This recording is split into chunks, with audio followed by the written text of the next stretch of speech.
Yeah. What up, Fight World? Your boy Ego. And I'm back with some more boxing.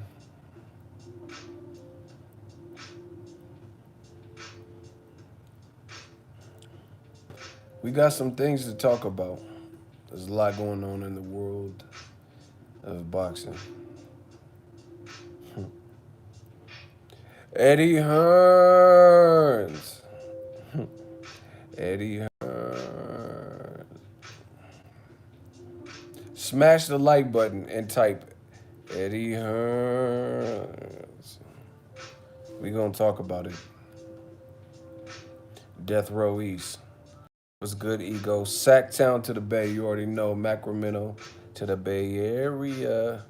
What's up? Like your content. Appreciate you. What's going on, brother Ego? Everybody, before we get started, I just need everybody to type Eddie Hearns. I need 1,000 S's at the end. Yo, what's up with everybody, man? I'm just chilling. I'm out here in Vegas. If y'all could do me a solid, I'm working hard for y'all. I'm in the MGM. Listen, I'm at the MGM right now. Smash the like button. I'm working hard. I'm hard at work.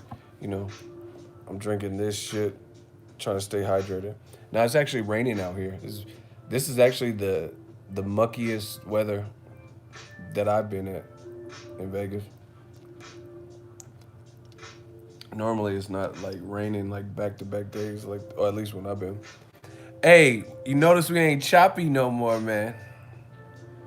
Is the stream choppy? Your boy put in work. Like I said, we just gonna keep raising the bar. Remember that stream earlier? The shit was super superbly choppy. Somebody said bury her. Listen, is the stream choppy right now, or did your man Ego put in work? That's all I want to know. Did I put in work for y'all? But you remember how choppy it was, and it wasn't even this clear. You know, we back. You know, I'm putting in that work for y'all. I swear this is not a fucking game. 2019, man, it's the year of the entrepreneur. I just want all my people, whether you're working in corporate America or whatever, just hustle. Make sure you do what you want to do. You know, what makes you feel happy. Don't listen to somebody else's vision. If you got an idea, even if it sounds kind of crazy, shoot that idea, you know. We working. I promise you, I'm on my shit. And you know, the good thing, I don't believe in New Year's resolutions, so I started this last year. But if you have a vision, see it through. When I started this YouTube shit, you know, people were asking me questions like, "What are you doing this for? Are you trying to be the jack of all trades, master of none?" Because I did a lot of stuff, you know, rap. I was into acting, you know, had a regular job. So they're like, "What? You know, are you trying to do Photoshop? What are you trying to do?" But listen, I don't gotta explain to nobody. I don't even explain to my family. I just tell them to watch. Everybody just watch. I got this, you know. See, my thing is like I never don't know what I want usually. No, I'm not saying like I never didn't want, you know, like when it comes to like food or something. But I'm talking about like with my vision. I always know what I want. I just don't know how I'm gonna get there. Um, it's a good fight week. I gotta lean towards Pacquiao on consistency, but I'm not sleeping on Broner. Yeah, smash the fucking like button. Surprise, surprise, motherfucker. The king is back. Yeah, we back crispy. Listen, this is just, this is surreal, you know? I remember watching all this shit. Now I'm, you know, on the front line. So I just want y'all to just know that it's a reality out here. You know, I'm 2 feet away from Pacquiao and Broner. You know, it's a good feeling. We put in work. You know, we don't complain too much. We have mishaps. We let that shit just roll off our back. But yeah, I don't know. People are like trying to shit on Broner. You know, calling him a journeyman and shit. You being disrespectful. If little ass Juan Manuel Marquez knocked out Pacquiao, Broner got enough pop to get Pacquiao's respect if Pacquiao like fight him foolishly. But like I said, that being said, I think I gotta me personally how I this is how I've always been. If a person's more consistent, then I'll probably go with them, unless there's something in the stylistic matchup that I think is crazy. So for me, I think Pacquiao. You know, I'll lean towards Pacquiao, but Broner, he got to fight the right fight. They keep saying his team saying it's the return of the Cam Man and shit. So I'm looking forward to it. I'm happy. You know, hopefully I want to see Broner do well. You know, I want to see Broner do well. He got a lot of shit. He got a big ass family and shit. You know, a lot of people don't give him. They don't even give him credit for what he does do right. And trust me, I'm not saying Broner does everything right. We know what Broner does right and wrong. But I think he's a good dude. You know, like I think he takes care of his team. You know, some things could be misconstrued as immature, whatever. The hood ain't with Broner. How do you know? What hood you from? Anyway, fuck all that. It should be a good fight. I'm just working, man. Listen, if y'all don't get these fucking likes up, YouTube has been YouTube has been bugging lately. They've been really bugging. Damn, this shit goes hella fast on my salute boss. I need an application to get a wrench. Oh yeah, Nelson Santos. I seen you for a while, so you know, just stay tuned. Anyway, there's just a lot of shit going on. Al Heyman is the fucking dawn. Listen, I did a video about it, but I'll put it out. Caleb Plant Uzkadegi was a good ass fight. Shout out to Ronald Finkley, gang gang. See, work hard. Salute Ronald Finkley with the plug. $10. Thank you. Salute Ego in the Army. I swear I'm working hard, man. Like I'm really trying to work. And I was thinking about trying to go to that Keith Thurman fight too, but I don't think I'm gonna go to that one. Like, you know, I probably have some catching up to do because I literally left one fight week and I haven't been home. So that means, you know, Al Heyman he doing it moving. If I go to Keith Thurman, that means I'll be 3 weeks on the road. Like hell no, bro. Shout shout out to my man Ronald. Man, I promise you, I'm working hard. I'm grinding. I'm on ground zero. I'm out here in Las Vegas trying to get y'all some footage. Um, I'm gonna do some regular content, regular videos. Last week was rough. I didn't really put out many like videos with my opinions and just news and shit because I got hired. I was doing a hired gig, so I had to be places on time, and I tried out the Airbnb, so I had to be out at a certain time. Like normally, I got plugged from these hotels from being in so many hotels, so I got levels to the like membership perks and stuff. So I could usually check out a hotel late, but I was in an Airbnb, so I had to leave, and I just had to schedule. That's the thing that sucks when you're your own boss and you don't have a schedule, and then you have to adhere to a schedule. Ooh. Hey, who the fuck is this? Jesus is Lord. Stay close to. Hey, you sound like Pacquiao.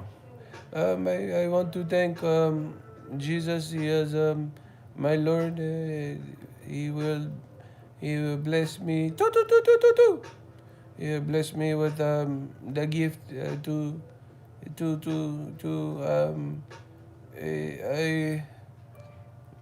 Mr. Finesse. He says it was good if I. Pacquiao's cool though. Black Bounty is laughing at my joke. If yeah.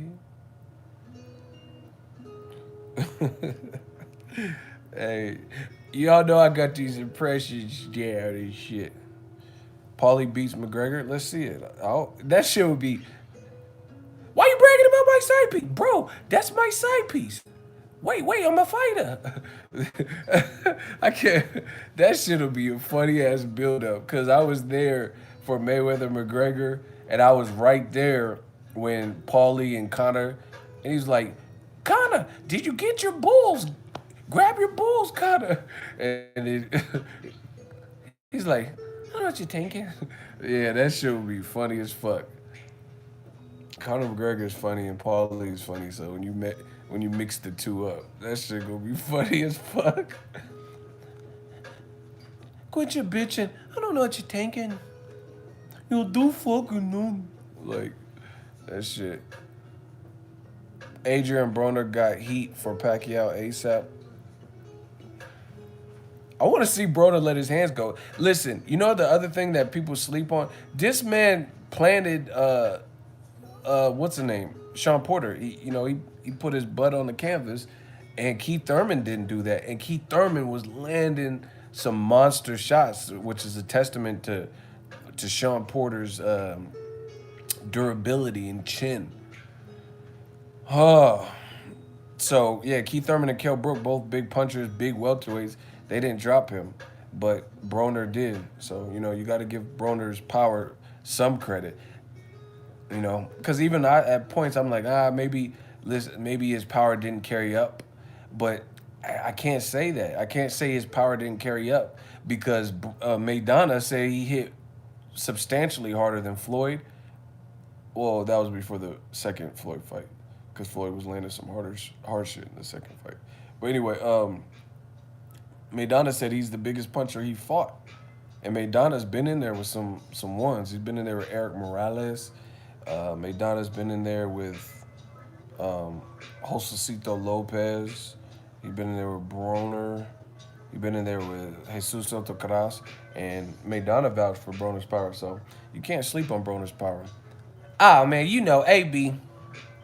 Africa Bambata. If Pac-Man's mama gonna be ringside, oh, I don't know about all that. If she put that, she started doing that shit on that Jenga shit on Broner. I don't know about all that. I don't know what that's talking about. But anyway, yeah, man, boxing's in a real good spot. I'm having fun. I'm having the time of my life.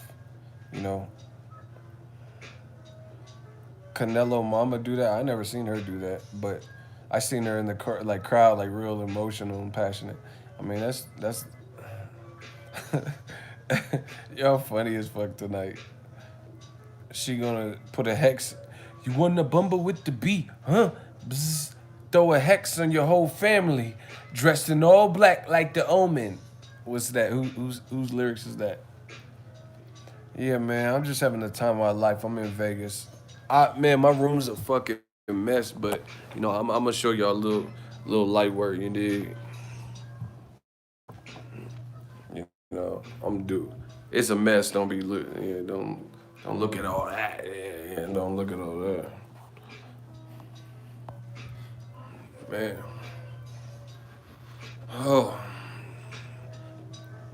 Oh man, AB, algebra books. Yeah, man, we out here. This is that Vegas shit. I don't know what. Oh shit! I almost fell. Let me sit my ass down. I'm tired too. Anyway, I wanted the king bed, but they gave me the double queen. Oh shit! It's fight week, so there's a lot of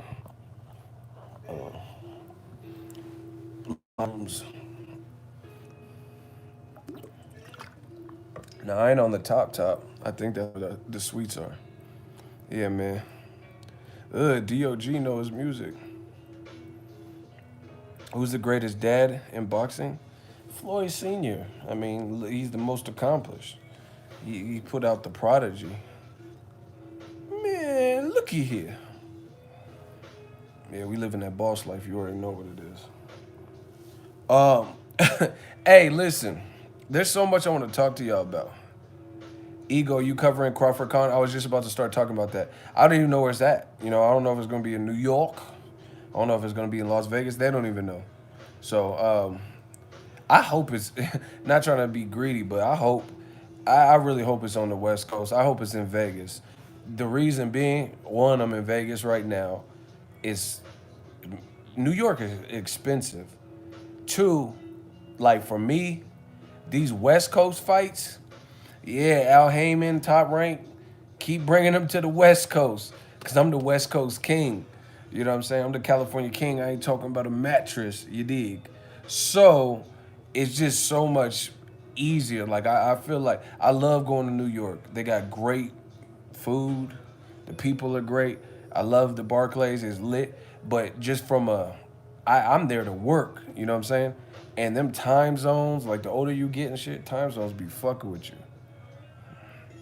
Time zones be fucking with you. And for me, being a West Coast dude and being based out of the Bay Area, California, it's just so much. It's easy. You know, I could catch a like if I go to New York, I gotta catch a certain flight because this shit is 5.5 hours. You know, so I gotta leave by a certain time to make it. You know, so travel wise, it's much easier for. I could do less. You know, or I could do less preparation. I guess you could say. Oh, New York's hella cold. Yeah, man, that time zone, it's just that beats your body up, you know. Because like, see, you guys got to keep in mind. For me, like, I'm still like Universal Soldier, so it's really me. I'm the one that's shooting the footage. I'm the one editing the footage. I'm the one uploading it. I'm the one putting the titles and metadata. I'm the one traveling. I'm the voice, you know. Now I'm not talking about a singing show. I'm the voice. So I got to do everything. So any corners I could cut slightly, like less travel time, less airport shit, less flight time, I'm with that. Ego, which fight you most excited to cover? Shit, this week I'm excited for Broner Pacquiao, Javante Tank Davis, and Abner Mares, Mikey and Spence. I mean, this is. I even want to see the Keith Thurman versus Josecito, but I'm probably not gonna go out to that one because I'm not, you know, I get paid too, so I mean I can swing it, but I'm not trying to go back to back for 3 weeks and then gotta cover tanks. Nah, bro, I want to be at home for a minute. Ego's World One, LOL. He's still the only one. Yeah, for real. And that's fucked up, but yo, you got bars now. Yeah, man. I'm excited for all these. I want to see Crawford Khan. Okay, let's talk about Crawford Khan. I respect Khan. You know, I've seen him and met him, Virgil's and stuff. Been to his media days. He's a cool dude. There's nobody that could take it from Khan in terms of heart, bravery, cojones, uh, willing to risk it and challenge himself. He's willing to do that. But I will say it's an uphill battle because Terence Crawford is no ish. Terence Crawford ain't no fucking joke. And he just right now I don't see that. I don't know. I don't see that being a good fight for Amir Khan. Not saying he can't do well, but just there's. I feel like the best bet for Khan would be to have taken a tougher fight by now and then fought Terence Crawford. But the fact that you're going from 40-second win over Phil LaGreco, who's a YouTube chef, then going from that to Samuel Vargas, which was a tooth and nail type of fight, where it was more competitive than people thought it should be, and you got knocked down and hurt in round 11, and then now you're going to the cream of the crop. I'm the cream of the crop. I rise to the top to a guy like Terence Crawford. You know, I don't know if that's a good crescendo up. You know, a lot of people talk shit about Floyd. That man is smart as fuck. Floyd is smart. I'm trying to tell you guys. I'm trying to explain to you. One of the reasons why Floyd Mayweather is smart because if he has in his mind, because he's the A side, so he kind of dominates, like he sends the offer. So what he does is, if he's about to have a big fight in the near future, he can like kind of sense it. He'll take certain style fights to gear him up for that, what could be a harder fight or on paper. Do you get what I'm saying? Like when he fought Canelo, who did he fight before that? Cotto went to jail for a minute. Then he fought a Mexican American, Robert Guerrero, who at the time was the interim champion. You know, he had been fighting more of like a Mexican style, if that's what Abel Sanchez wants to call it. Come forward, throwing good amount of punches, and then he fought Canelo. So that's a good fight to like, because Robert Guerrero obviously is no Canelo, but Robert Guerrero, at that time could arguably give you some rounds, and he was a southpaw. So what I'm saying is it's a good prequel to a Canelo fight because you can do things probably with Robert Guerrero. Like you can make a mistake with Robert Guerrero that you wouldn't want to make with Canelo because he was bigger.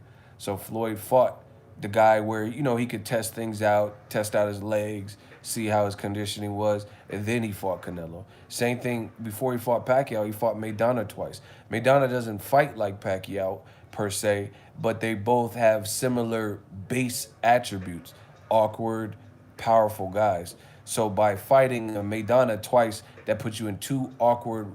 Maidana be chopping and coming down with his punches and shit. So that puts you in the headspace of two rugged type fights. He got a cut in the first fight, and then you fought an awkward, weird ass guy like Pacquiao. So that's a good build up. You get what I'm saying? And I think that's by design. I think he kind of has an idea of what he wants to do. So he always he like prepares himself, and that's smart. You shouldn't just you should like basically some guys aren't for play. You don't want to be trying out shit you learned in camp with a fucking Wilder or something.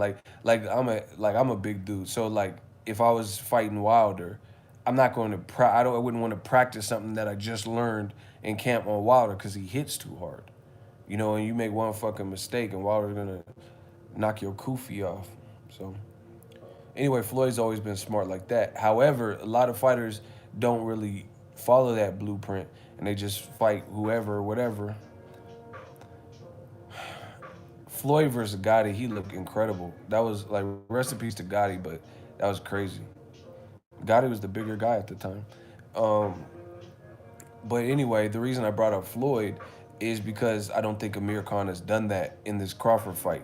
He's going from Samuel Vargas, who Errol Spence destroyed, and knocked out. Danny Garcia, he knocked him out, and he already had a loss before that. And Phil LaGreco, another guy Errol Spence destroyed and knocked out.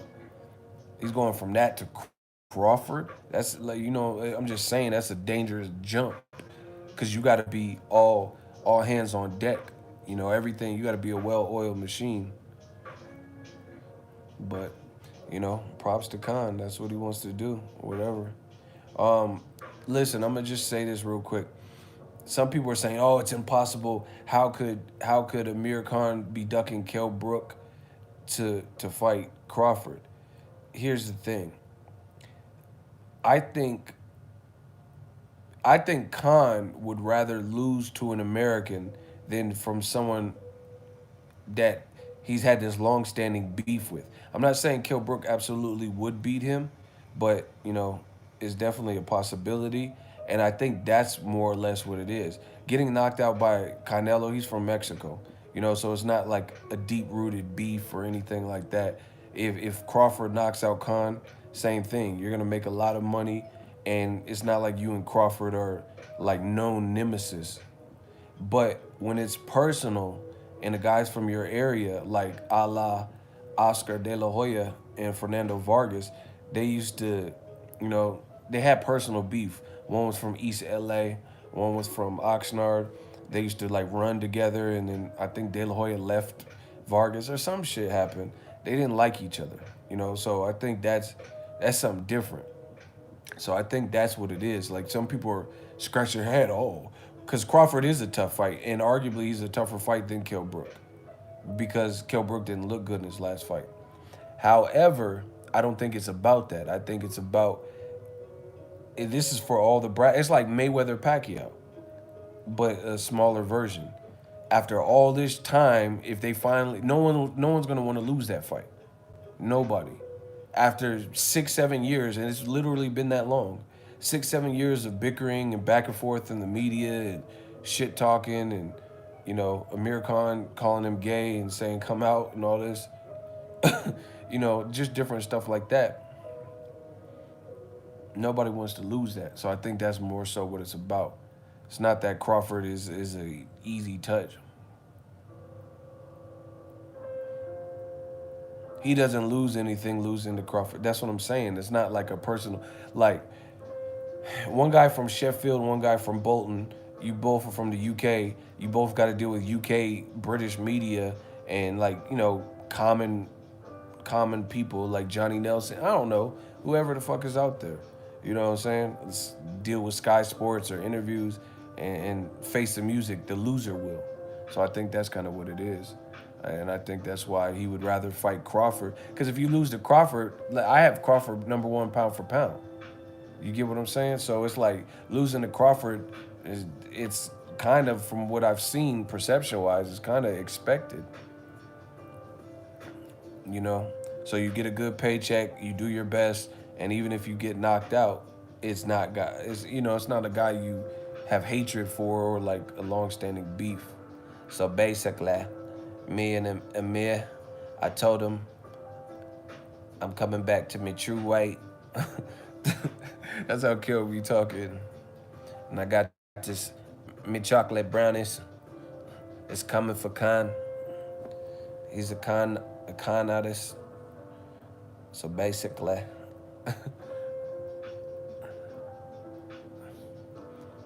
I just need to work in my way.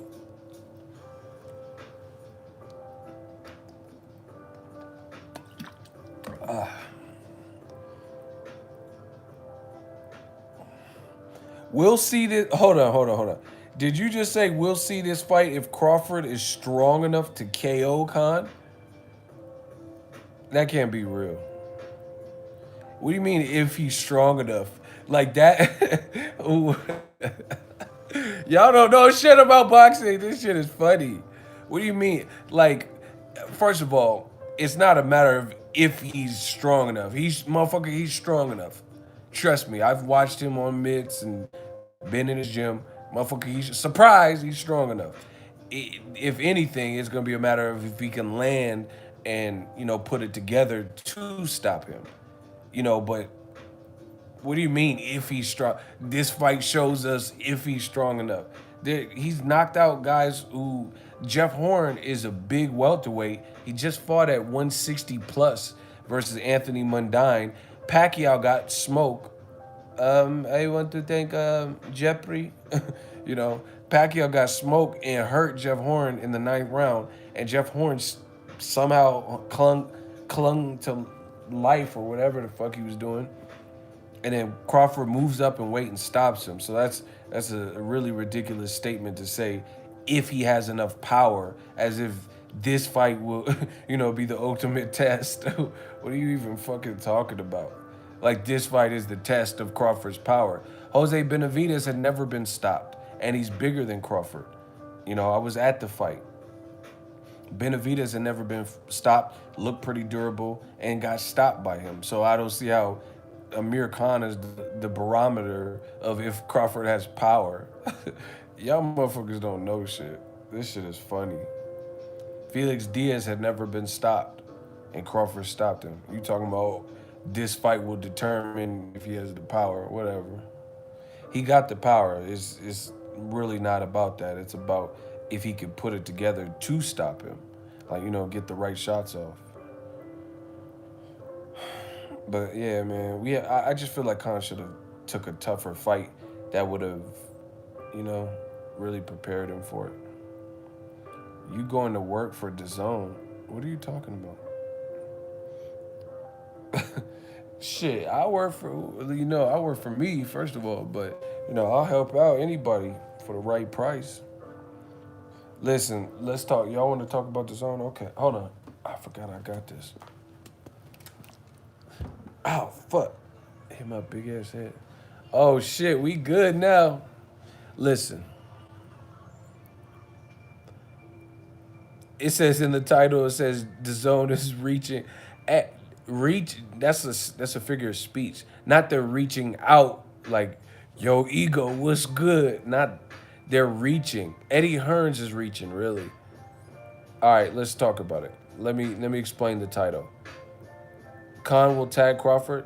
He got the speed to do it, so it's gonna be a chess match. I'm looking forward to it. No, no, it's not that they are reaching out. I mean, they have reached out to me just on some if I want to promote. Anyway, listen. Eddie Hearns is reaching. He's reaching. Eddie Hearns just listen. Everybody just type Eddie Hearns. I just need y'all to type that Eddie Hearns. Like, see, this is I don't know if it's British humor. I'm trying to figure this out. Because I used to live in England, but it's been some odd years.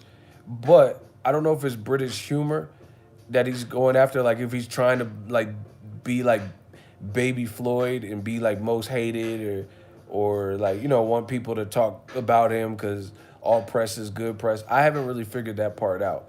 But whatever he's doing, whatever Eddie Hearns is doing, is not it's not really a good look for for him or his immediate cash cow fighters. And I'm gonna break that down. Make sure y'all smash the like button. We got triple digits watching, but we don't have triple digits in the like department.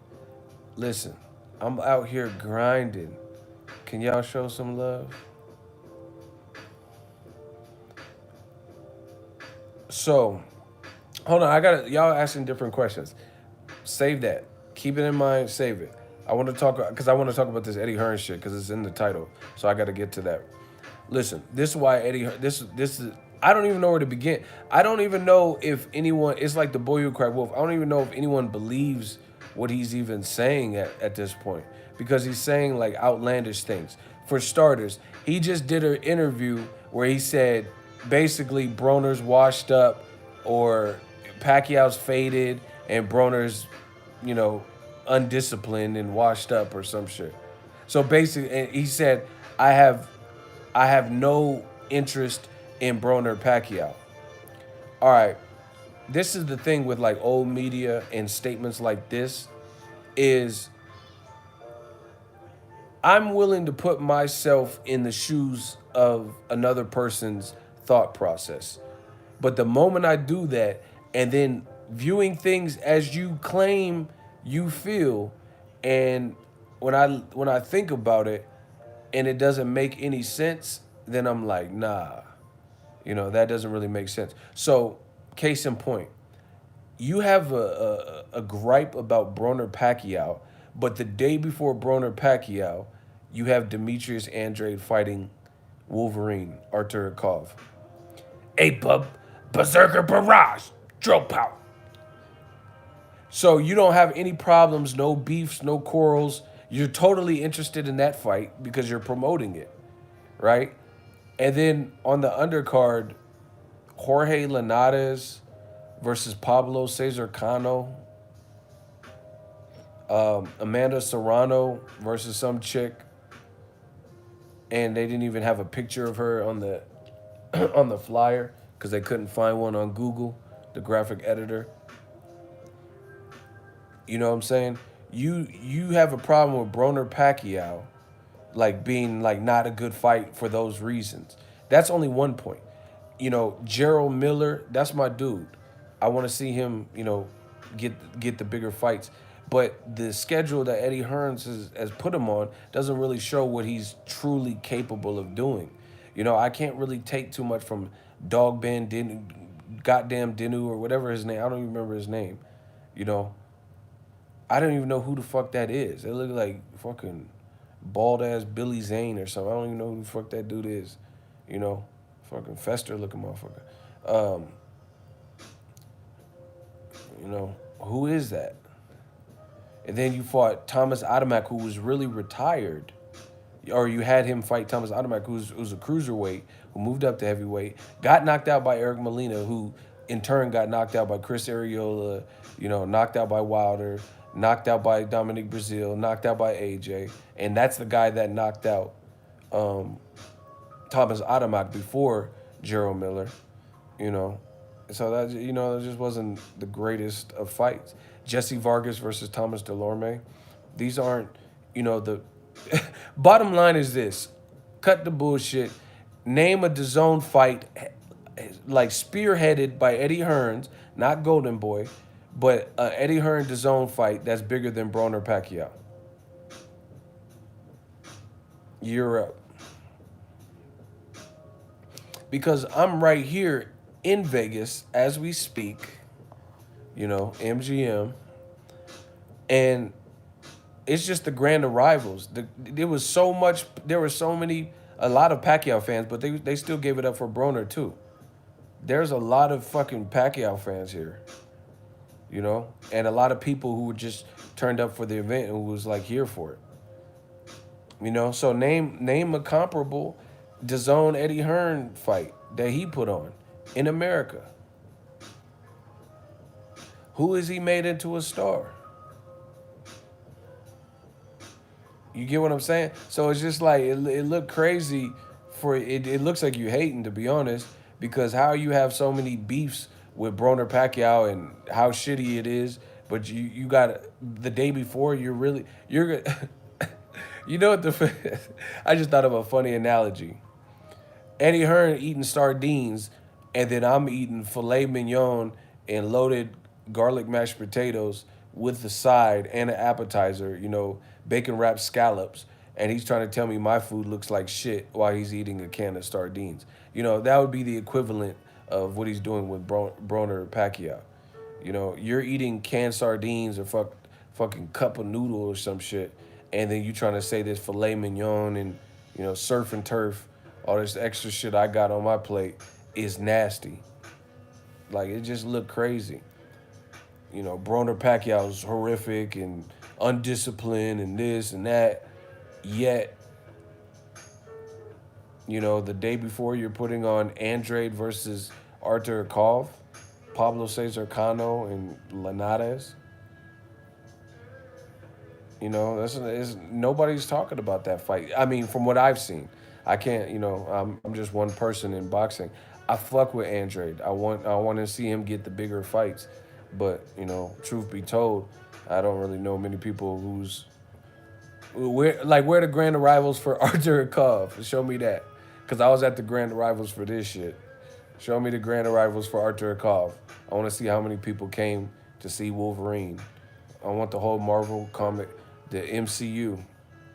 I want the whole MCU to come out for Wolverine. Where the grand arrivals for that? You know what I'm saying? So to me, it looked crazy to be bashing something. But we could go deeper. And this is what I don't understand about what Eddie Hearns is doing. It's like he's trying to be like the bad guy or whatever it is, but it's like making him look like inconsistent, making him look like he's hating, salty, whatever you want to call it. Other thing is this. Another reason why it looks like he's drinking haterade is because he tried to sign Broner and he tried to sign Pacquiao. I unsubscribed from DAZN after the Canelo fight. See? Because a lot of people did. I did too. I don't have a problem getting it again. But it got to be, I got to see what the schedule looking like. But anyway, my thing is this. Truth be told, someone said Bounce TV put on better fights than DAZN. I'm done. They did, actually, because they had like Robert Easter versus like Shafikov and shit. They had a couple, a couple little cool ones. Spike TV, all that shit. But anyway, Broner and Pacquiao you attempted to sign both of them. How is this making any sense to anybody? See, that's what I'm saying. The only people who believe this or like co-sign this type of fuckery is you clearly have an agenda. How can you try to this is the same type of shit he did with Wilder. That's why no one believes you. He tried to sign Wilder for a 2-fight deal, and one being allegedly AJ later and like $5 million fight of his choice on DAZN. But then Wilder said, I'm not signing to him. I like my situation. I'm not signing to Eddie Hearns. And Wilder, I remember exactly where it was because I talked about it. It was when his brother Marcellus Wallace turned pro, and then there were some interviews associated that he did. And Wilder said, a lot of people, a lot of fighters, they not going to want to fight with and sign with Eddie Hearn and DAZN because they see how this whole situation played out with me and Joshua. So I know that they're not going to want to, go that route because the fans see and the fighters see, and that's what it's looking like. But anyway, how you gonna diss Wilder and say like he's sloppy or not technical? Won't. It just Eddie Hearn has like a history of doing this. Eddie Hearn. He said Tyson Fury is the most boring fighter to watch and won't. But he tried to sign him. Why would you try to sign all these people that you don't like? You don't like their style. You don't like how they get down, but you trying to sign them. That doesn't make sense. Tyson Fury is so boring that you try to sign him. Well, who does that? That's like if I'm in the market because I get my gadgets. Let's say I'm buying a new camera. I'm trying to buy the best camera in my budget that makes sense that has the features that I need. I'm not trying to get some. I'm not like, oh, this camera sucks. It doesn't do anything. Okay, I'll take it. Why the fuck would I buy the camera that doesn't work for my needs? If Tyson Fury is so pathetic and abysmal to watch and boring, then why'd you try to sign him? If Broner's undisciplined and arrogant, asshole, whatever he was saying, then why'd you try to sign him? Broner put you on blast and showed the contract and said it was basically chump change, and he eating over on the PBC side of things. You get what I'm saying? Pacquiao, we know that Eddie Hearn had a meeting with him and made a play. And Bob Arum did the same thing. Al Heyman is the GOAT right now.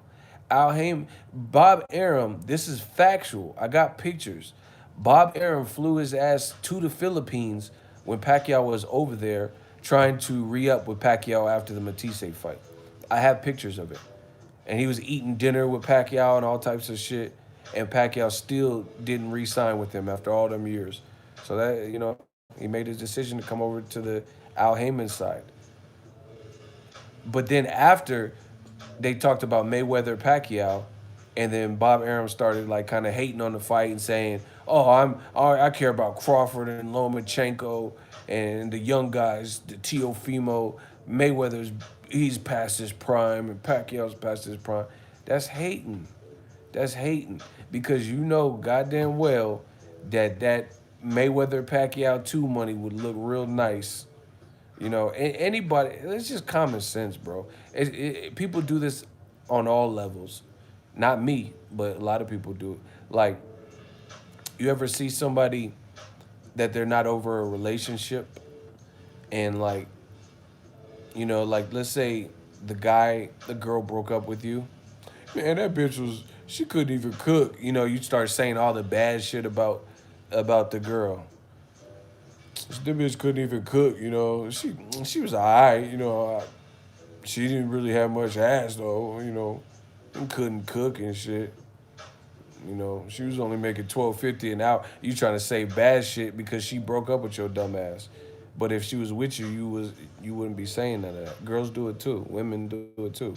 You know, they'll be with a dude talking about, oh, he lazy, he don't do laundry, and his dick little. I've seen girls say stuff like that, and about people they was with for like 5, 6, 7 years. So why'd you stay with them if you was that weak? So it looks like that type of situation. Eddie Hearns and Bob Arum, now that they're not affiliated with certain acts and certain fighters, they feel they have to um, downplay it and kind of basically just hate on it.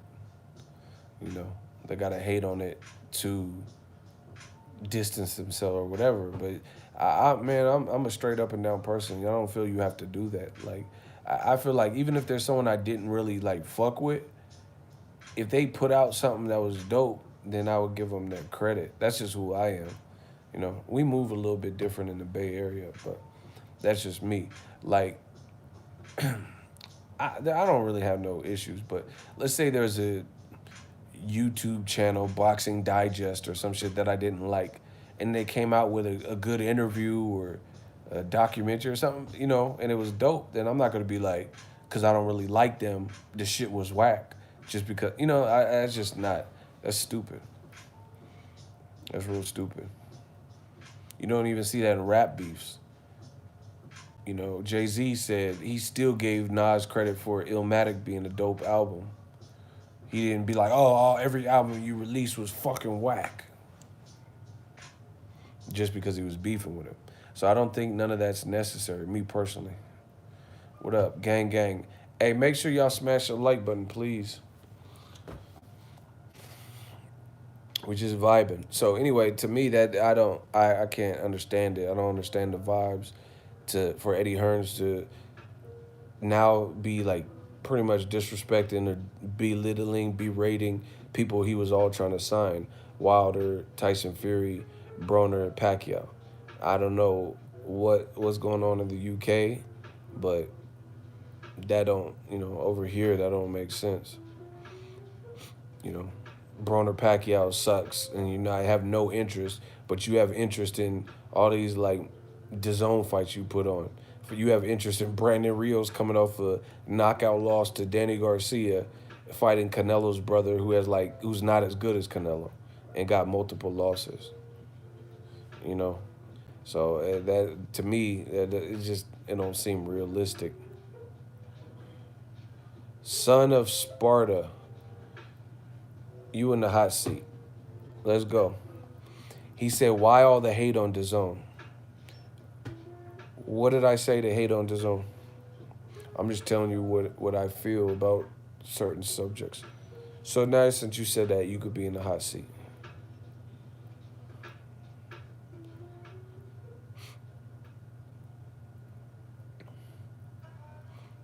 Where you at? Hey, listen, I'm not spending because I still got to get something to eat. I'm not going to spend my time like searching. I'm not even really block him. Block Son of Sparta. He's acting like he don't know what the hot seat is. We're going to introduce you to it right now. Just block him. I'm not even going through this. Just seems very negatively directly. Bro, I don't live in a fucking powder puff world that you live in. I'm telling you what I feel. I'm supporting why I feel it. If you can't get with that, go to another channel. This ain't it for you. We too real. We too real for you. These dudes it sounds negative. It's fucking PC police. I didn't say nothing. I didn't call nobody nothing crazy out of their name. This is just a lot of negativity. Okay, so what do you like about DAZN? Name the best fight that you watched on DAZN. Name why I should have it from January to May and continually, spend $50 between now and in May. These dudes act like sensitive sissies. Oh yeah, why so much hate? Why the hate? I'm not hating on DAZN, but you gotta talk about what is real. And I haven't really seen the type of fights that I need to see that interest me as a fan. Like, okay, here's another reason. Correct me if I'm lying. The biggest YouTubers, right? The biggest YouTubers. Name an Eddie Hearns DAZN fight that the biggest YouTubers were all at. I'm not saying their representation. I'm talking about the people. Like the main guys with that outlet. Not no Canelo shit, because he's not Eddie Hearns. I'm talking about you. Like right now, I seen Ellie. He's here. Fight Hub and everybody's here. Like, come on, bro. Fight Height, all them, everybody's here for this Broner Pacquiao shit. So did Ellie go to and just everybody. I'm talking about everybody. We're all. That's how you know the magnitude of the fight. So Gerald Big Baby Miller versus Dog Bandinu. Did all the big wigs or whatever you want to call it of YouTube land go to that? I literally haven't been to any of them. I haven't been to one DAZN fight. I sent someone to one fight, but I haven't been to any of them. Because once again, boxing is a business. All this stuff, this fucking hotels and all this costs money. Like for me, I'm not no big production, HBO budget. So I got a budget. I gotta do what makes sense. And for me, it don't make sense to go to Kansas trying to get footage.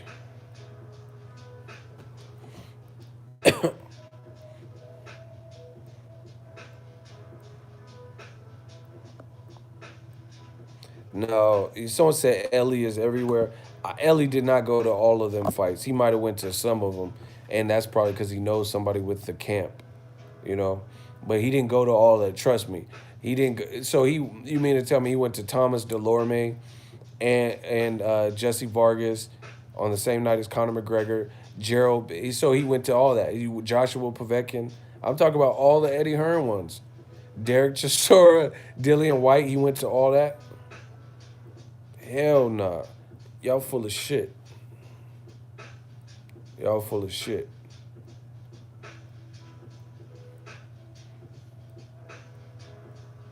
So he went to Derek Chisora, Dillian White. Yeah, that's what I thought. So anyway, like 50 said, you shouldn't throw stones if you live in a glass house. You shouldn't throw stones. You shouldn't throw stones if you live in a glass house.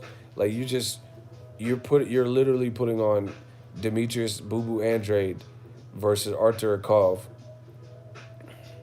Oh shit, the super chats. Shout out to Norin Rad, 1984. $20 super chat. Sup, Ego? Have not watched you in a while. Hope you good. Do you think Khan's timing has improved? Because I think his predictable timing is what gets him knocked out a lot. And Crawford is a master at timing fighters. It's hard to say it's improved, to be honest, based on his last performance with Samuel Vargas. Shout out to you for the super chat. I don't think he looked great versus Samuel Vargas. Now he's going back with Virgil Hunter, so that's maybe they have a different connection. Maybe it was just an off night or off fight, off training camp because he wasn't with, the person he's been with for years. I don't know, but I can't say his timing looked great in that fight because he got caught and got hurt more than once.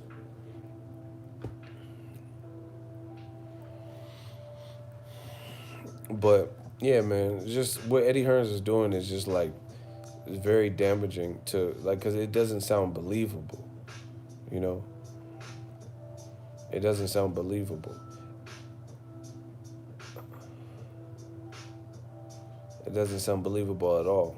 You're talking about Broner Pacquiao. You have no interest in watching that, but you want to watch fucking Ted Cheeseman. Like, come on, bro. You dying to you dying to watch Ted Cheeseman versus fucking Gouda Joe, but you don't.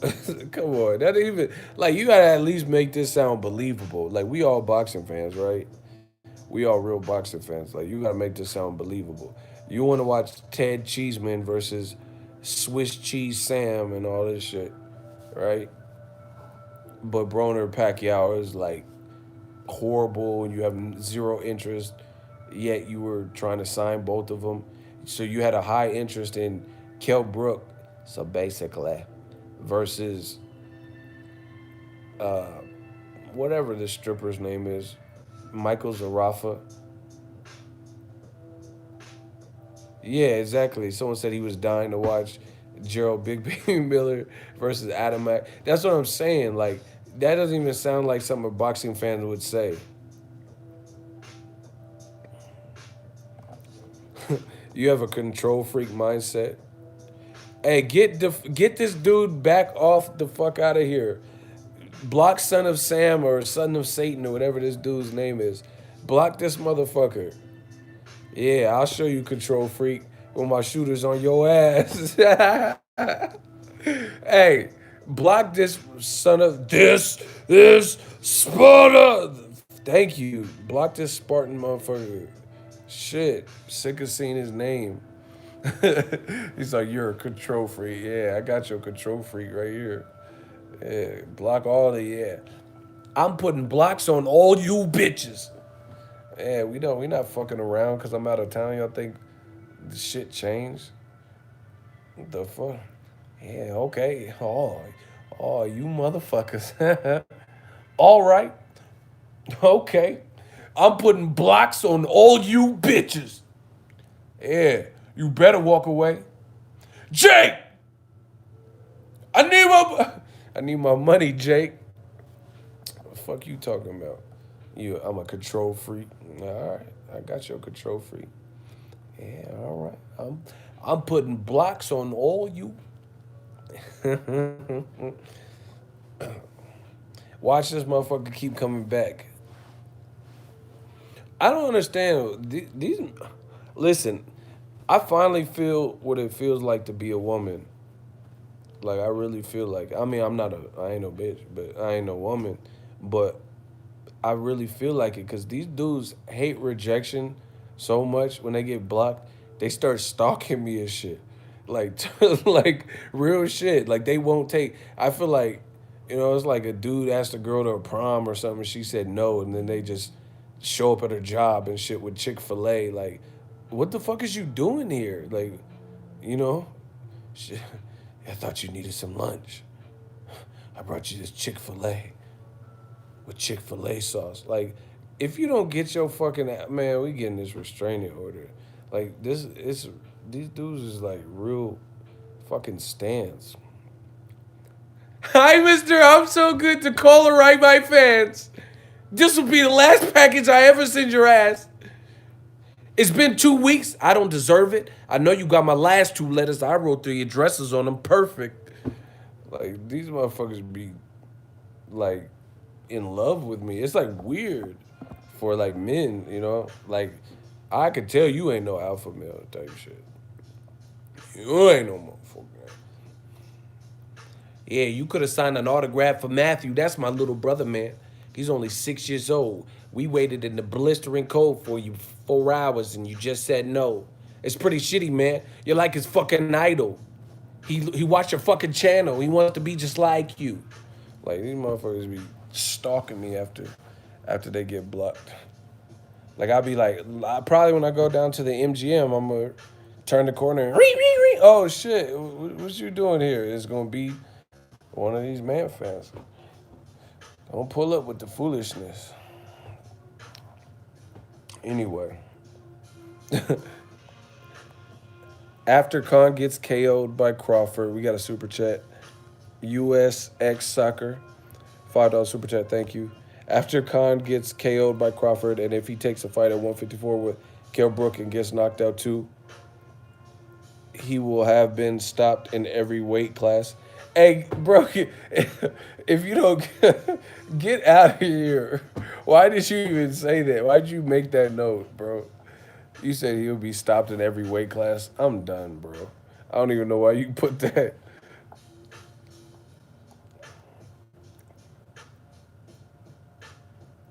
That's out of pocket.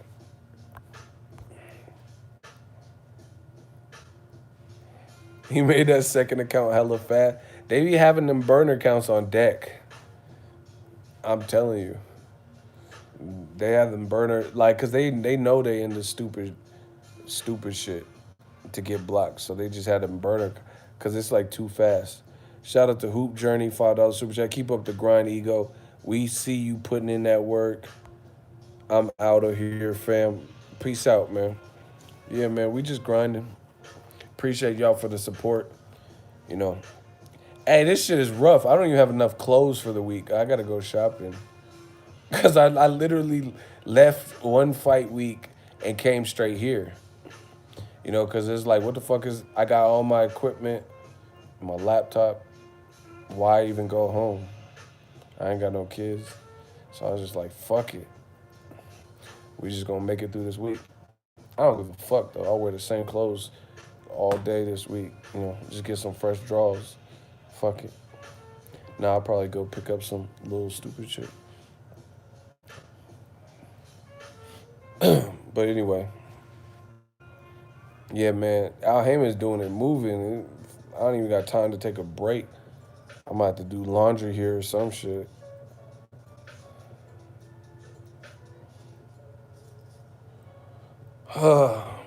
Yeah, I don't know. I'll figure it out. I'll either have a laundry service or I don't know, go to a laundromat or buy some shit. I really don't care, bro. I'm here to get content. I'm here to work. You know, I have to buy some new underwear though, cause I'm not. I know you dirty motherfuckers just be reversing your drawers and shit. Yeah, these are my Monday/Tuesday drawers. And flipping them inside out. Y'all nasty. Shout out to Ronald Finkley. I'm lagging. Clap that boy ASAP. Hey, bro, these dudes is crazy, man.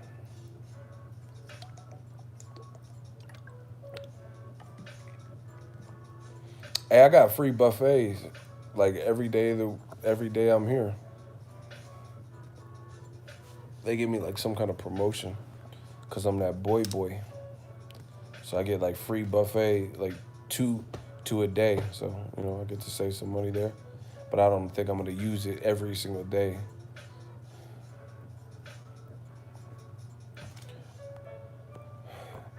Why old media never show respect to how Al Heyman take care of guys like Paul Williams? Um, you know, a lot of people I've noticed, real talk, real shit. Hold on. What I've noticed with a lot of people is a lot of people don't like to be wrong. I mean, I don't like to be wrong, trust me.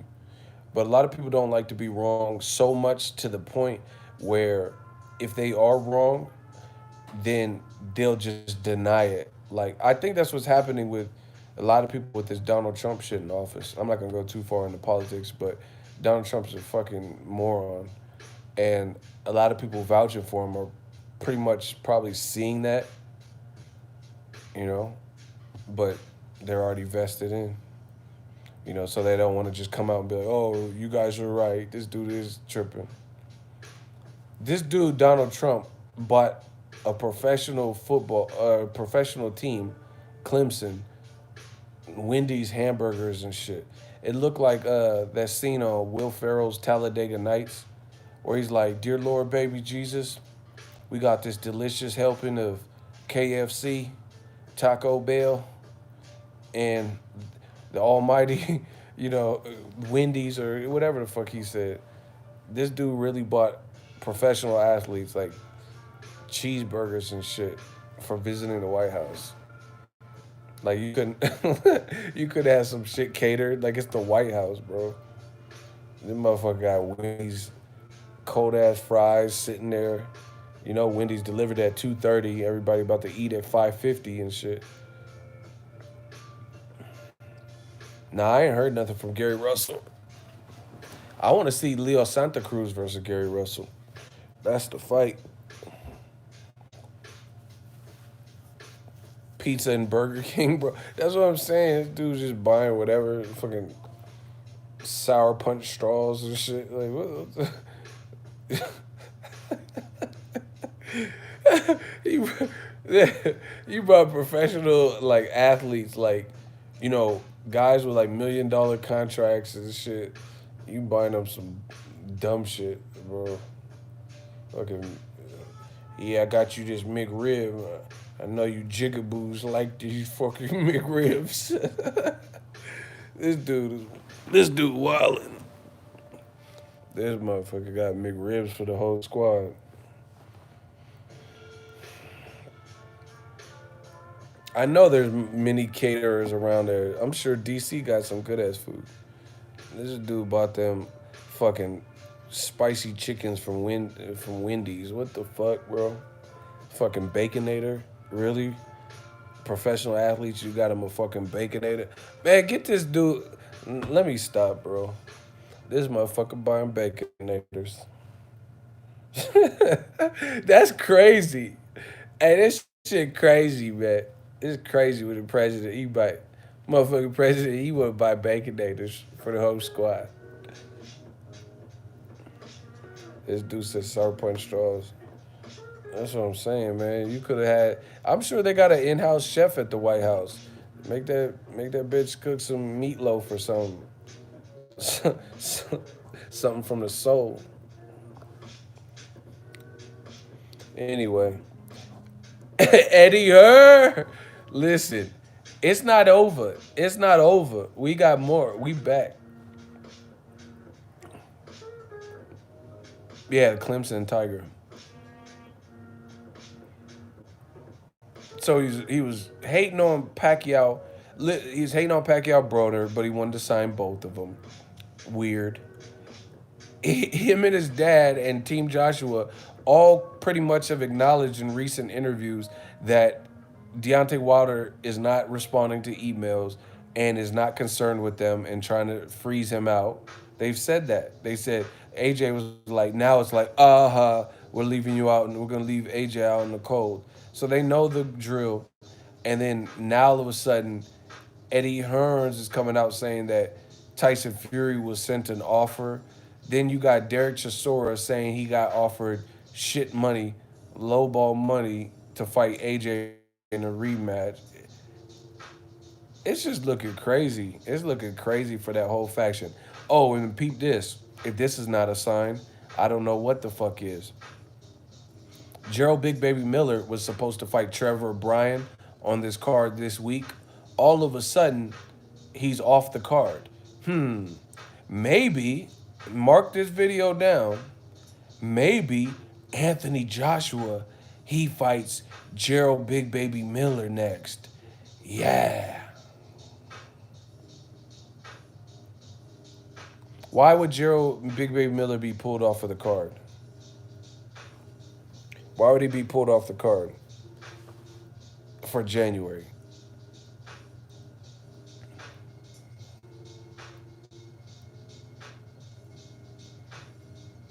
So it looks like that might be something they're trying to do. And then on top of that, Chisora say he got offered low money. Again, it's the oldest trick in the book when you don't want to have to fight somebody. You know, offer them shit money that they'd be foolish to accept. Everybody knows that.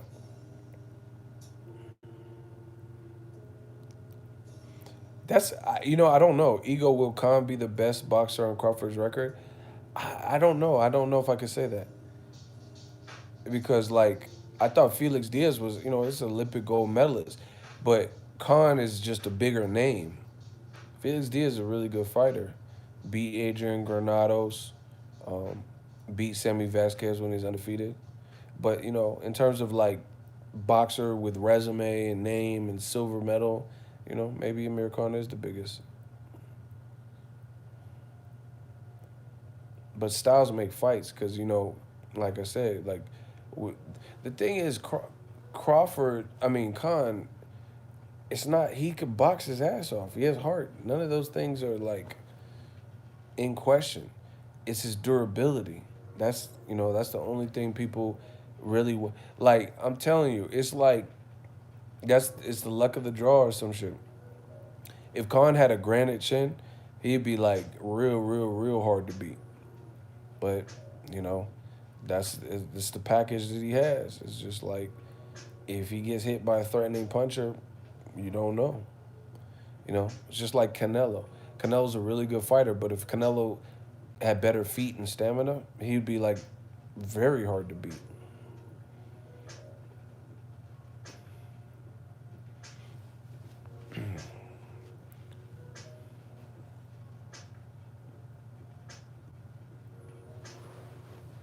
Arter better be have pieced out and left DAZN. DAZN got to do something, man.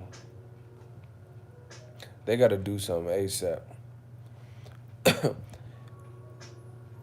and see, like, this. I'm trying to tell you, like, it's not just about having money. Like, some people think money buys everything. That doesn't buy you loyalty. Like, it could buy you fake loyalty where people are loyal to you financing them, but it don't buy true loyalty. Shout out to Nelson Santos, $5 super chat.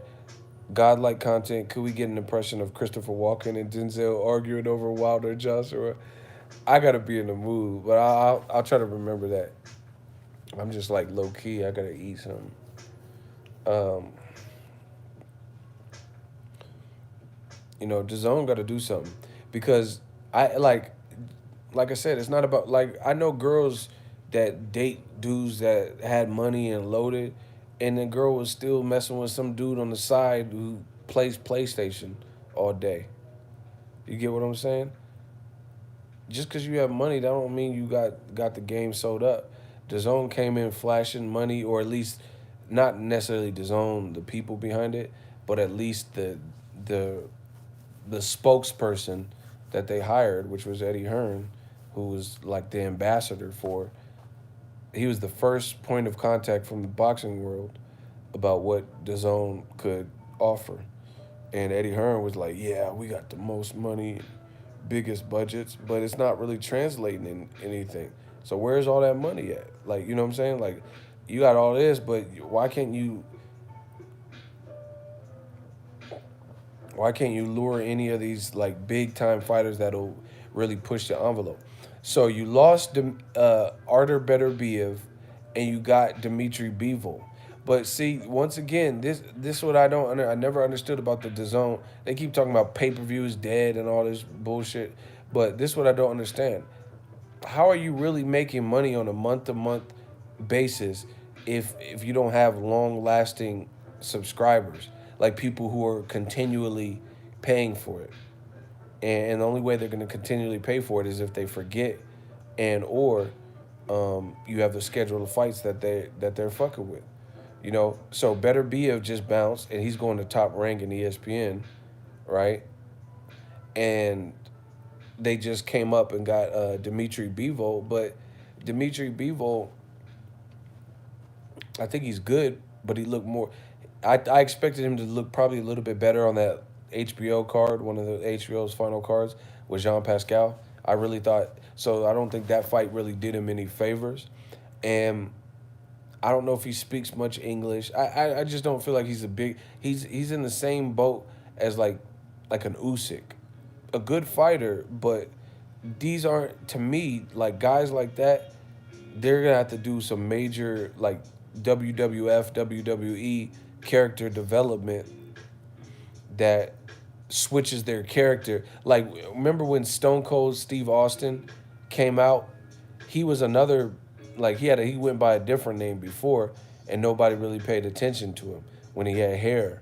But then when he came up with the Stone Cold, what, you know, and that's the bottom line. Everybody was fucking with that. So I feel like boxing is part of that, like part of the entertainment value. Like I said, Usyk's a good fighter and Bivol, but I don't feel like they've been really acclimated to American fans. Do you get what I'm saying? Stunning Steve. You get what I'm saying? Bottom line is Bivol's a good fighter, but he's not a superstar. That's that's basically what it is. He's not a superstar.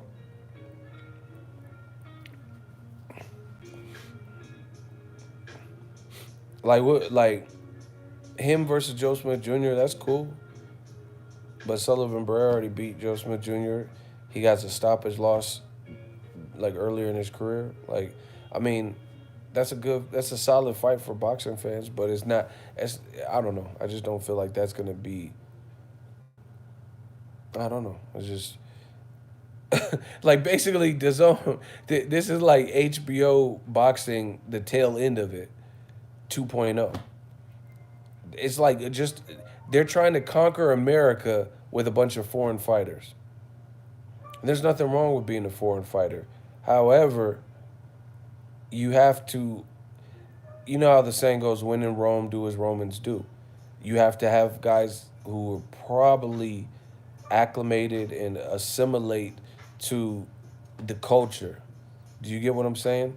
Like can conduct. And I see guys working on like Lomachenko's English has gotten a lot better, but every guy who's Cotto didn't really speak good English when he like even though Puerto Rico's still U.S., but he didn't really his English was hard to decipher, but he worked on it and he became a big star. Same thing with Manny Pacquiao. His English was like when he was fighting Eric Morales in the first fight and all that. It was harder to decipher, but then he worked on it, and he had good promotion. Dimitri Bivol, he's not like nowhere near being a household name. Same thing with Usyk. Usyk's a beast. I know about him because I'm a boxing reporter, and I'm a diehard person. But he's not like Caleb Plant looked really good in that first half due to Beast. See, Caleb Plant is another person who, again, an American star, you can build from that. He got skills. If he works on his stamina a little bit and he has a couple more rounds like the first rounds, like he would be like, he going to be even more of a handful. That's my guy. But he talks the talk. He's slick, clean cut dude. He dresses nice at the press conference. He got a little swaggy. And he got a style. Like he got style. He was styling on Jose Uzcategui. Jose Uzcategui was missing, and he looking around and stuff. And let's just say America likes when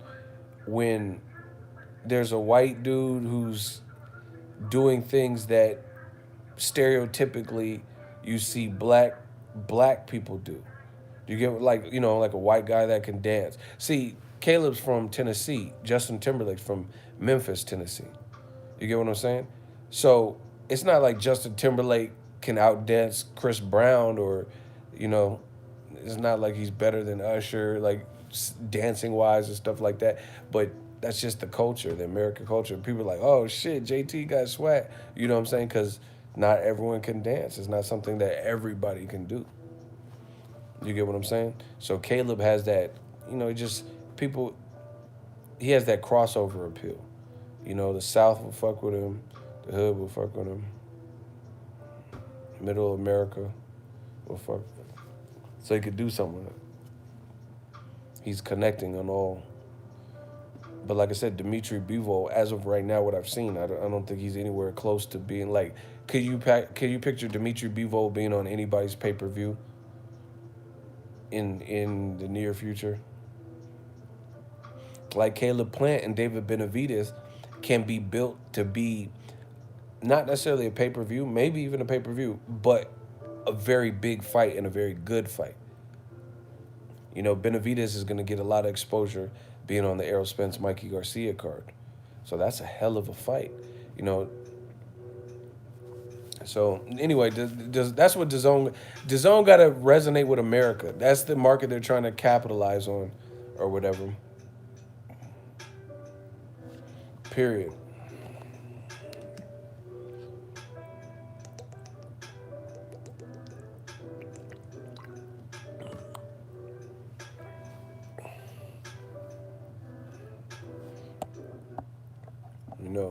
Eddie Hearn is saying all this crazy stuff.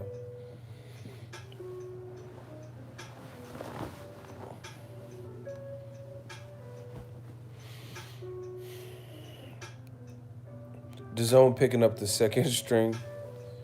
Like, and see, this is the thing. Like, I heard Kell Brook either offered or got an offer from Jeff Horn's people. That's solid, but it's, and then I heard about Kell Brook, Jesse Vargas. Jesse Vargas, is he coming off 2 draws? That's solid, but, it's just not to me, these aren't like the craziest matches. These aren't like, what's bigger? Kell Brook versus, See, this is the thing where it hurts Eddie Hearns. Eddie Hearns. You had Kell Brook was with you longer than Amir Khan. Fact. Amir Khan was doing his own thing in America, and Al Heyman and all blah blah blah. And Kell Brook has been. He was like before Anthony Joshua was there, it was Kell Brook, or before Anthony Joshua rose to prominence. I'm not sure exactly what year Joshua got signed. I think it was like 2009. But before Joshua really came of age or was filling out stadiums and shit, it was Kell Brook, right? And one of your long-standing fighters, you can't even get him the fucking Amir Khan fight. You can't get him the Amir Khan fight, and you're putting him in there with a fucking monster in Terence Crawford that's an extremely dangerous fight. And Kell Brook, it's just gonna be fucked up. Look, here it is. A lot of people think Amir Khan has a high likelihood of getting stopped. We have to wait and see. But it's definitely the way Crawford fights is definitely an option. So if Amir Khan does get stopped by Terence Crawford, then the Kell Brook versus Amir Khan fight is shit. Like no one who's gonna. Okay, if he gets stopped and he gets stopped bad, right? And we don't know because since the fight, he hasn't fought anyone as good as Canelo or Crawford. In that stretch, he took a long layoff. Had marital issue. Just whatever. Had all this shit in Talulu and all this shit going on, and then came back for two tune-up style fights. One of them was real tough for him. So, unless Amir Khan wins this, which we don't know, we have to wait and see, then the Kell Brook fight is losing even more luster. Basically, if Amir Khan loses the Kell Brook fight, nobody's going to care. It is what it is. If he loses, unless he loses controversially, if he loses by stoppage, I guess I should say. If Crawford stops Amir Khan, then the Kell Brook fight is hurt. And Eddie Hearns keep talking about like this and that, but you can't even get Kell Brook. Amir Khan, everybody assumed Amir Khan signing with Matchroom, Kell Brook and Amir Khan was on. That's like the first thing they thought about. Kell Brook been riding the ride for this long, and you still can't get him. You still can't get him the Amir Khan fight, and y'all are all in the same stable. That's insane to me. How hard is it? How hard is it to make this shit?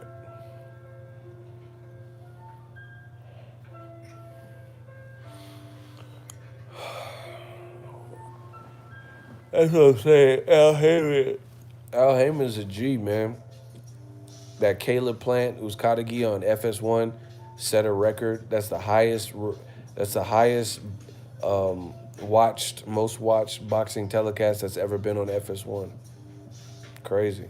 He got Broner Pacquiao, he got Keith Thurman, just bigger fights. Bigger fights. And then, like I said, Eddie Hearns, you push into zone, and Kell Brook versus Jesse Vargas, people wanted to see that before. Nobody wanted to see Kell Brook fight Triple G. Real boxing fans didn't really want to see all that. So he was supposed to fight Jesse Vargas then. But then it made sense because Jesse Vargas was the WBO champion. So, and he had stopped Saddam Ali. Now, Jesse Vargas is coming off a draw to Broner and a draw with Thomas Delorme, who was with Mayweather Promotions and driving Uber in Las Vegas. I just went out to Fry's Electronics, so Delorme might have dropped me off because I caught an Uber. I didn't really see the driver like that. You know what I'm saying? And that Jesse Vargas is coming off 2 draws, so if he fights Kell Brook, it's not the same as it would have been when they were supposed to fight before the Triple G fight, because a lot's changed. It's changed because Jesse Vargas is no longer a champion. He's since lost to Pacquiao, and had the 2 draws, and then on top of that, Kell Brook looked like really bad in his last fight. It definitely wasn't a scintillating performance versus a stripper. Michael Zarafa. So that's what you're gonna give us. Same thing, even the Jeff Horn. Jeff Horn ain't no welterweight champion. He just fought at 160. I guess he's fighting at 54 to 65. I mean, I don't even know what weight he's at. So him and Kell Brook gonna make up a weight class. What? It's not a horrible. These aren't horrible fights, but I'm just saying it's not like anything that really just like stands out to me.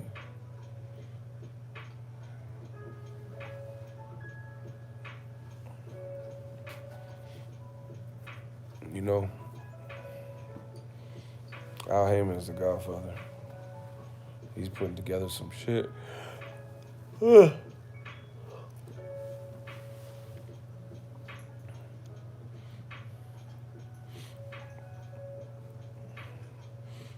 know, so like if I was DAZN's matchmaker, and see, here's another thing. This is not really Eddie Hearn shit. This is Golden Boy, but from the Golden Boy side, Oscar De La Hoya put out a tweet talking about I've ordered Eddie Gomez to um, try to negotiate Canelo Triple G3. Listen, I don't believe that fight is going to do what they think it's going to do. A lot, like I put out a video just covering the story, and so many people had the same sentiments as me. They're like, I'm not really trying to see all that, and I'm not going to put his name on blast. But at the Broner Media Day yesterday, I talked to a reporter that I'm friends with from a big channel. He's one of the reporters, and he said, "Man, I do not want to see Canelo versus Triple G3." That's what he told me. Like I said, I'm not gonna put his business out. I don't know if he wants, it was off record. So, I don't really, like I said, based on how I feel about it, plus the feedback that I've seen and heard, I don't know if people are really even. It's like people seem over that fight. Canelo, I thought he won fair and square the second fight. It's I don't know. It's just not as. And here's the other thing too. They can fight whenever. Why do they have to keep fighting back to back to back to back? Like, you know what I'm saying? So you mean to tell me this is another reason why I don't like it. So you mean to tell me that if they're not fighting each other, then they're fighting? Okay, just look at it. Triple G the only fight he has had where it's in between Canelo fights was fucking Vanas Matarosen, a guy coming off a 2-year layoff, switching promoter, lost to Edislandi Lada, and moving up in weight. And then Canelo, the only guy he fought in between Golovkin, if he fights Golovkin again, will be Rocky Fielding. A guy who looked like Aaron Rodgers and had no business being in the ring with Canelo and got pieced up.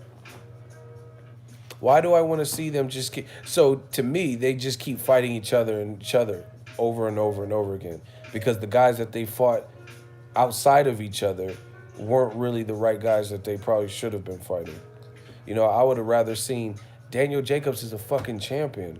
Why can't Triple G rematch him? Why can't Canelo take his, American style that he has against an American like Daniel Jacobs in a unification? That's a great fight. So I just hope the right decision is made. And I think DAZN is starving for a big fight. So in their brain, and that's what I'm saying, sometimes you get people with money, in their mind, they're thinking that, okay, Canelo versus Triple G, that's going to do it for us. We'll see. But me, I literally have no interest in, I just feel like Canelo could fight Jacobs or Andrade or Charlo, get one of those guys out of the way, and then the Triple G fight is bigger. Same goes for Triple G. Triple G, if he fights Charlo and he beats him, that's a hell of a scalp. If he beats Andrade or Jacobs, if he beats Jacobs again, even though I thought he lost the first fight, then he'll be a champion. So he can at least bring that to the table and then fight Canelo, and it'll be a unification. Why do I want to see Canelo, who just beat Triple G, fight a beltless Triple G who's on a long layoff and was looking really kind of bewildered in the first half of the fight, and his team, they don't even take the loss, and like they don't even admit to the loss. So I'm not trying to see that. I don't want to see some situation where it's like another close fight and then Abel and Tom Loeffler and Triple G screaming robbery and said I won, I won, I won. I'd rather just see him fight someone else.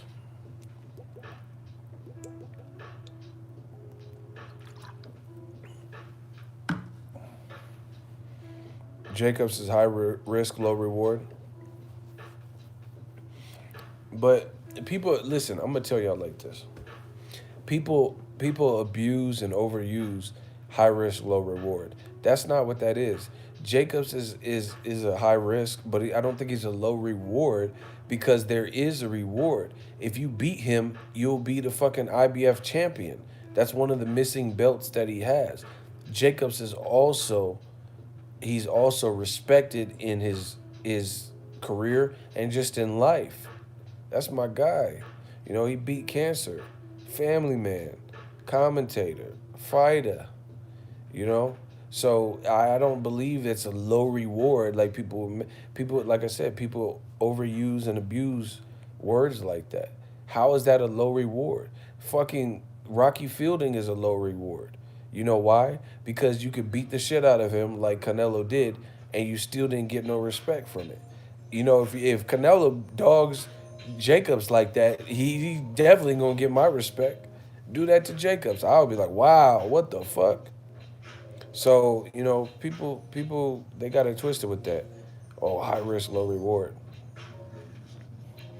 You know, to me, Rocky Fielding is low risk, low reward.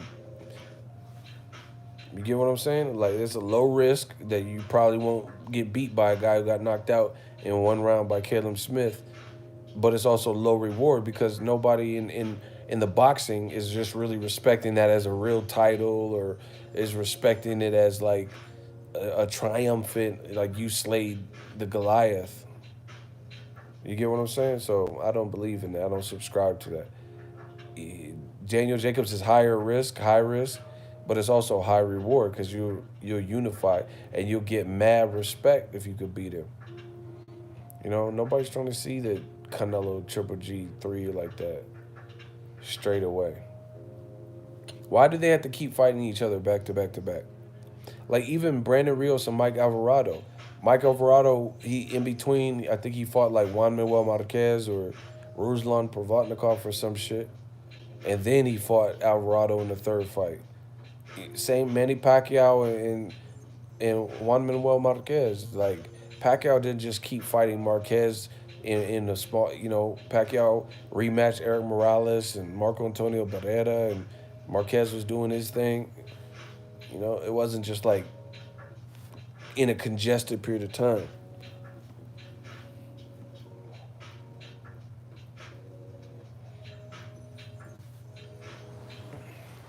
I don't know what's up with Billy Joe Saunders, because he didn't look like he even tried to make weight. How did he get in great shape and then once his Demetrius Andre fight got canceled and he came back in December, he looked like he let all that go. Like he just was like, fuck it. Want a couple things me way. Yeah, you ate a couple things me way. Motherfucker didn't even train for the fight. Hey, Mike Tyson is so disrespectful. He said, Tyson, how long did you train for this fight? And Mike was like, I didn't. I didn't train for this fight. I had to bury my best friend, Daryl Bums. Shalaka. Praise be Allah. That motherfucker said, I didn't train for this fight. Hey, Tyson is a fool. Anyway, Billy Joe versus Charlo, that's a good fight. Ugh. I just got hella tired. Y'all putting me to sleep. Anyway, this Eddie Hearn stuff is looking crazy. You know, you saying Broner Pacquiao, you have no interest, but a day before you're super interested in Andrade versus Artur Akov. Okay, and then now you're saying you Tyson Fury, you have a you have a better chance of AJ fighting Tyson Fury now. when you and your whole camp, the Joshua camp,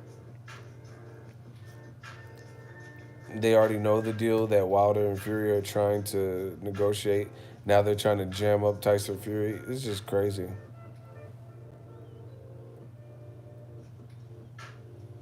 High risk, low reward is code for cherry pick. That's what I'm saying. People abuse that. Like, listen, life is the same as boxing. That's why I love boxing so much. Because a lot of what happens in boxing, you could take those same lessons and apply them to life. Like, oh, get knocked down, keep getting up. It's synonymous with life.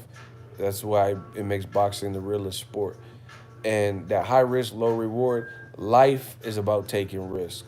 Like, you don't think I want? I just came off of one fucking fight. I don't have. I don't even have clothes for the full week. I just came off of a fight, Caleb Plant Uzkadagi week, and they emailed me while I was here talking about Broner's doing a media day on Monday. I thought I was going to be back in Cali for one day, at least one day, and then come back to Vegas. But it made more sense. It didn't make sense for me to leave because it was a Sunday fight. So I just came straight here. It didn't make sense to fly back to Cali and then try to fly back for the grand arrivals, later in the day, So fuck it. Life is about risk. So all that high risk, low reward. No, it's not low reward because if anything, you're going to get, in Jacob's case, a belt, and you're going to get mad props and respect if you beat him.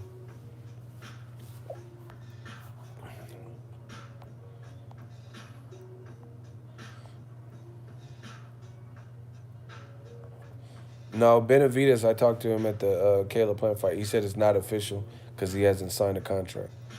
So I don't know if Jalen Love is in there. Ugh. Ugh. Block Kevin Watson. He's talking crazy. That's what's up. We got something for you, Kevin Watson. Elementary, my dear Watson. Bam. Shooters on him. Yeah, I cleaned up that stream. Y'all see how we do. The whole stream has been clear, right? The stream has been better. Cause I know earlier I had to tweak some shit. I got my sauce now. Who was on the stream earlier today? The struggle stream. That shit was not really working.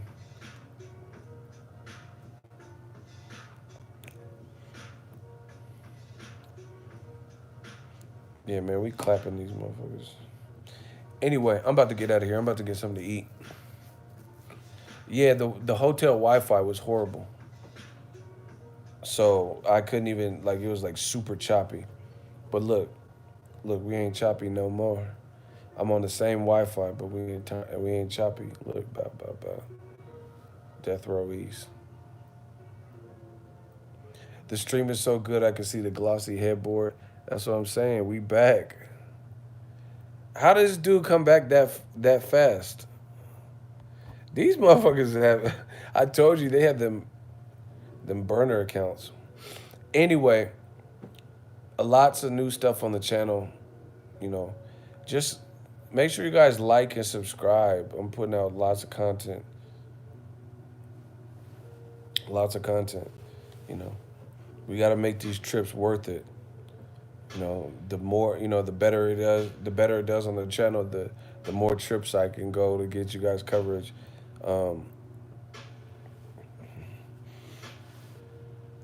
Yeah, we trying out new things, and I've been playing with some of the new gear. Did you guys see the quality?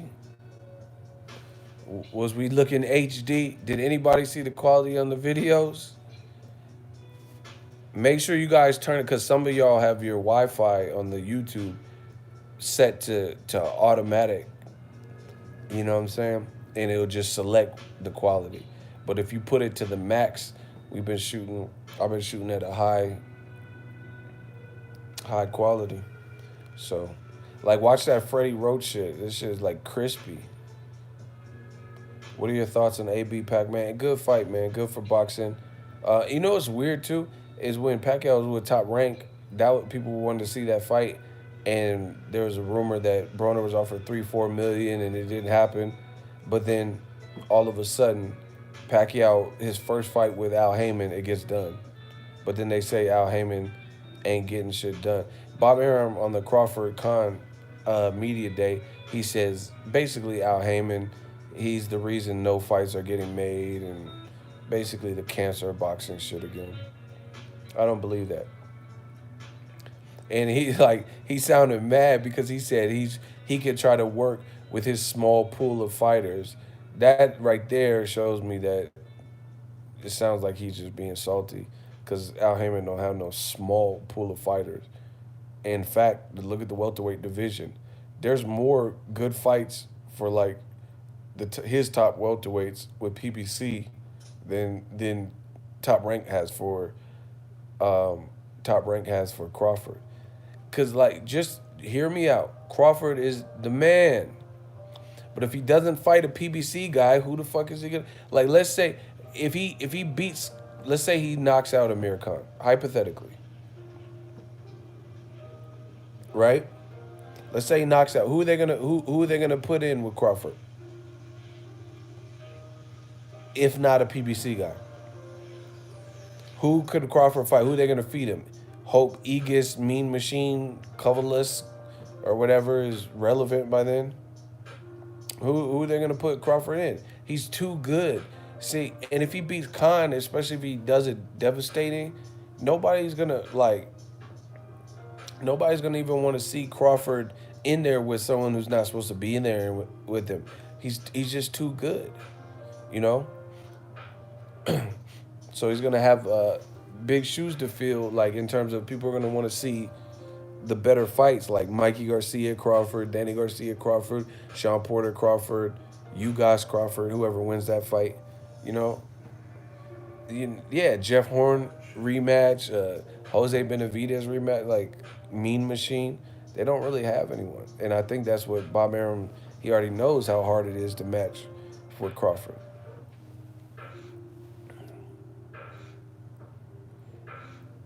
He said he's gonna bring Tim Bradley back. Nah, because Tim Bradley and Crawford are boys, so that wouldn't work anyway. You know, they don't have Pacquiao no more. Marquez is, retired. Ruslan is retired. So it's like who? Matisse got retired by Pacquiao. Shit, Errol Spence ain't fighting now. Nobody. You can't even spell nobody, so you a nobody. This motherfucker spelled nobody, Know.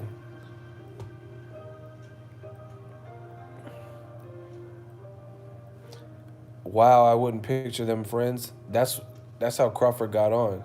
Y'all got to study y'all boxing. Crawford got on because of Tim Bradley. Tim Bradley brought him into camp, and Bradley was more relevant at the time, and he was vouching for him. And they had at the time the same manager, Cameron Duncan.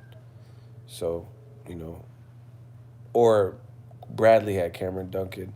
I don't know if Crawford was with, but Cameron Duncan started, I think, fucking with Crawford after that because Bradley was raving about his ability in sparring. This dude said Errol Spence ain't fighting nobody, but he's about to fight in front of 100,000 potential people against Mikey Garcia. You sound stupid as shit. Anyway, I gotta go. When the stream gets too stupid, because I don't want to lose brain cells, so I'm gonna just get something to eat, rest up, replenish. But yeah, I can't when the stream gets too stupid. Talking about Errol Spence fighting now, body. Bye. Thank you guys for tuning in. Go watch some of the videos. We got a lot of content. Boo Boy said Pacquiao still got the speed. Freddie Roach says he wants Broner. He dared Broner to try to walk him down. I got some shit in there. And then, like I said, you guys should see. I got the new gear. I got some of it. I didn't get to bring all of it. But we just playing with different stuff. So hopefully you guys like the quality. The sound is good.